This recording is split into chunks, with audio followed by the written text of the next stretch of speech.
दोस्तों, जिन देशों से आपने उम्मीद नहीं की होगी, ऐसा लगता होगा बहुत पीसफुल कंट्री हैं, जैसे कि थाईलैंड, कंबोडिया, ये भी अब आपस में लड़ रहे हैं। इन दोनों ने ही एक दूसरे के ऊपर एयर स्ट्राइक कर दी है, हैवी शेलिंग कर दी है। दरअसल यहाँ पर बताया जा रहा है कि कंबोडिया ने BM-16 रॉकेट सिस्टम का यूज़ किया है थाईलैंड के बॉर्डर रीजन के ऊपर, और इसी के साथ साथ थाईलैंड ने अपने फाइटर जेट F-16 का यूज़ किया है, एयर स्ट्राइक कर दी है कंबोडिया के कुछ जो बॉर्डर रीजन है, जिसकी वजह से 1,30,000 लोग वो जगह छोड़कर जा चुके हैं जो कि थाईलैंड के बॉर्डर एरिया में रहते हैं। वो थोड़ा सा और कंट्री के अंदर आ चुके हैं, क्योंकि बॉर्डर पर ही ये पूरी जंग सी छिड़ चुकी है। यहाँ पर 8 डिस्ट्रिक्ट हैं जहाँ पर मार्शल लॉ लग चुका है थाईलैंड के अंदर, और इसी के साथ साथ बैंकॉक, फियोम फेन नाम की जो कैपिटल है कंबोडिया का, वहाँ पर भी फुल टेंशन हाई हो रखी है। दोनों ने ही अपने एम्बेसडर को एक दूसरे की कंट्री से वापस बुला लिया है यहाँ पर।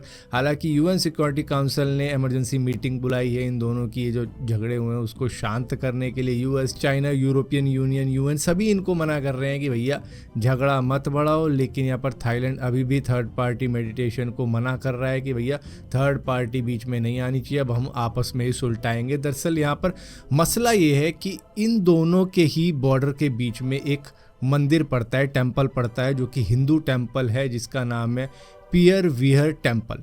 अब इन दोनों का झगड़ा ये है कि थाईलैंड बोलता है ठीक है टेम्पल तुम्हारा है, लेकिन उसके आसपास का जो एरिया है वो हमारा है, जो कि करीबन 4.6 स्क्वायर किलोमीटर का एरिया है, वो हमारा है। लेकिन यहाँ पर कंबोडिया के पास में ऑफिशियल UN का जो वर्ल्ड हेरिटेज साइट का एक थप्पा है वो लग चुका है। 2008 में इनको मिल गया कि ये एक वर्ल्ड हेरिटेज साइट है, जिसके बाद में थाईलैंड को ये बात बहुत ही ज़्यादा बुरी लगी, और तब से वो कह रहा है कि ये टेम्पल तुम्हारा है, मान लिया। कंबोडिया को कह रहा है कि ये टेम्पल तुम्हारा है, मान लिया। लेकिन 1907 के वक्त में फ्रेंच कॉलोनियल मैप जो बना था वो और अब का मैप बिल्कुल ही गलत है। तो ये वाला एरिया हमारा है, टेम्पल आपका है, टेम्पल आप रखो, लेकिन उसके आसपास का एरिया हमें दे दो। जिस बात पे कंबोडिया नहीं मान रहा है, जिसकी वजह से टेंशन देखने को मिल रही है। दोस्तों, ऐसा लग रहा है कि अब तो चाय वाला ही बनना पड़ेगा, क्योंकि चाय वालों की ही चाय बिकती है और पैसा कमाया जाता है। चाहे वो MBA चाय वाला हो, चाहे वो डॉली चाय वाला हो, चाहे वो UK का अखिल पटेल हो जो कि अमला चाय वाला है। मतलब मोदी जी जब UK गए थे तो वहां पर इसी बंदे ने डोली चाय वाला की तरह, जैसे कि उसने बिल क्लिंटन को चाय पिलाई थी, इन्होंने भी मोदी जी को चाय पिलाई है। और यहाँ पर चाय पे चर्चा हुई है आगे की, जो भी UK और इंडिया के बीच की बातें रही हैं। दोस्तों, इंडियन रेलवे ने IRCTC की साइट से करीबन 2.5 करोड़ लोगों के यूजर अकाउंट को डीएक्टिवेट किया है, क्योंकि कई सारे लोगों ने कई सारे अकाउंट बना रखे थे, कई सारे इनएक्टिवेट हो रखे थे, कई सारे रूल्स को वायलेट कर रहे थे। कि मान लो मैं अकेला बंदा हूँ, मैंने 5 ID बना रखी है, मैं सभी से सबके टिकट बुक कराए जा रहा हूँ। कुछ ऐसे भी होते थे कि भैया हर एक ID से एक टिकट बुक करवा लेते थे कि भैया कहीं पे तो वेटिंग लिस्ट में नंबर आ जाएगा, तो ऐसा भी लोग कर रहे थे। तो उस चक्कर में इन सारी चीज़ों को सॉर्ट आउट किया गया, और इसी के साथ साथ इसमें मेरा ID भी हो सकता है, क्योंकि मैंने कई टाइम से लॉगिन नहीं किया, तो भैया मेरा इनएक्टिवेट हो गया होगा, जिसकी वजह से मेरा भी डिसेबल कर दिया होगा, मतलब डीएक्टिवेट ही कर दिया होगा।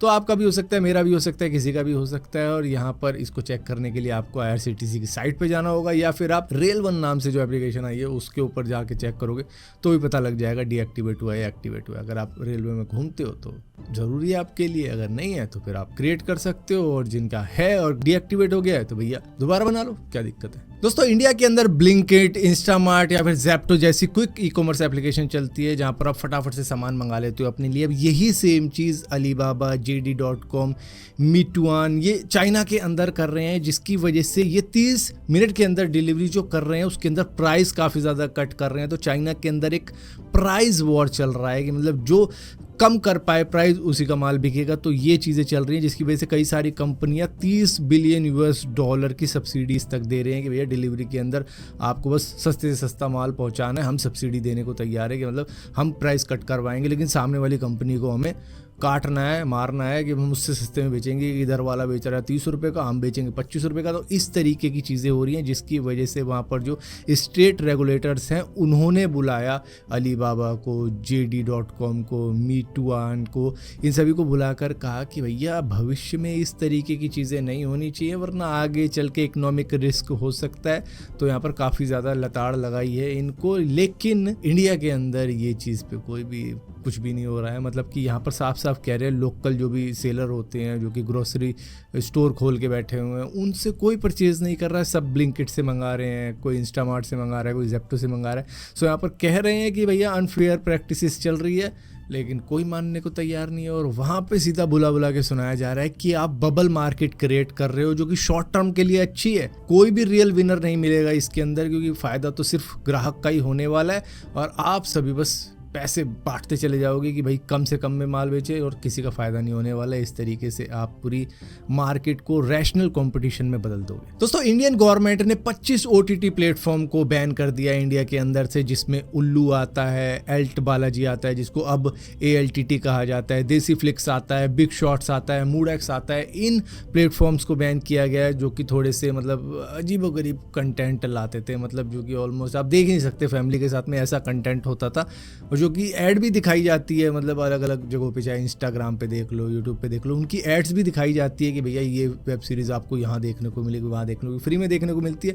लोग देखने चाहते भी हैं, लेकिन अब इनको बैन कर दिया गया है क्योंकि ये एक तरीके से मतलब कुछ मतलब बच्चा भी देख रहा होगा ना, अगर वो एप्लीकेशन स्क्रॉल कर रहा होगा तो उसके सामने भी आ जाती थी। तो मतलब ये भी एक चिंता की बात थी, जिसकी वजह से अब इनको परमानेंटली बैन ही कर दिया गया, हटा दिया गया है, क्योंकि ये थोड़ा सा वल्गर माहौल कर रहे थे। दोस्तों, ब्लिंकिट और स्विगी का कोलैबोरेशन हुआ है लूटमारी के लिए। वैसे तो ये हैंडलिंग फ़ी लगाते हैं, डिलीवरी फ़ी तो चलो लगा लेते हैं, कोई बात नहीं, सर्ज फ़ी, हाई डिमांड फ़ी, डिस्काउंट ऑर्डर हैंडलिंग फ़ी, कन्वीनियंट फ़ी, ये फ़ी वो फ़ी, रेन हो रही है तो उसकी फ़ी लगा देंगे, मतलब कुछ भी लगा देते हैं, वो तो खैर आपको मालूम है। लेकिन अब इनका कोलैबोरेशन हुआ है एक दुकान को लूटने के लिए। दरअसल ब्लिंकिट का एक डिलीवरी बॉय, इसी के साथ साथ स्विगी का डिलीवरी बॉय, हालांकि उन्होंने ड्रेस ऐसी पहनी होगी कि उनको लगे कि भैया डिलीवरी बॉय हैं, और ये घुस गए गाजियाबाद के एक ज्वेलरी शॉप के अंदर। और उसके बाद में 2 जनों ने मिलकर, जो कि ब्लिंकिट और स्विगी की डिलीवरी बॉय की ड्रेस में थे, उन्होंने लूट लिए पूरी की पूरी शॉप। और बंदा कुछ कर ही नहीं पाया क्योंकि इनके पास में शायद कोई वेपन था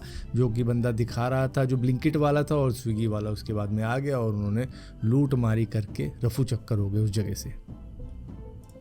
दोस्तों, आप में से जिन्होंने भी WWE देखी है या WWF देखी है, उनको ये शख्स तो याद ही होगा। इनका नाम हल्क होगन था, नाम तो सभी को मालूम है। लेकिन फाइनली अब इन्होंने इस दुनिया को अलविदा कह दिया है। हालांकि अभी भी काफ़ी कुछ देखने को बाकी था, क्योंकि ये आते रहते थे रेसलमेनिया के अंदर, मतलब बीच बीच में आते रहते थे एंटरटेन करने के लिए। लेकिन 71 की एज में इन्होंने इस दुनिया को अलविदा कह दिया है। दरअसल इनको कार्डियक अरेस्ट आया था आज सुबह, जिसकी वजह से इनकी जान चली गई।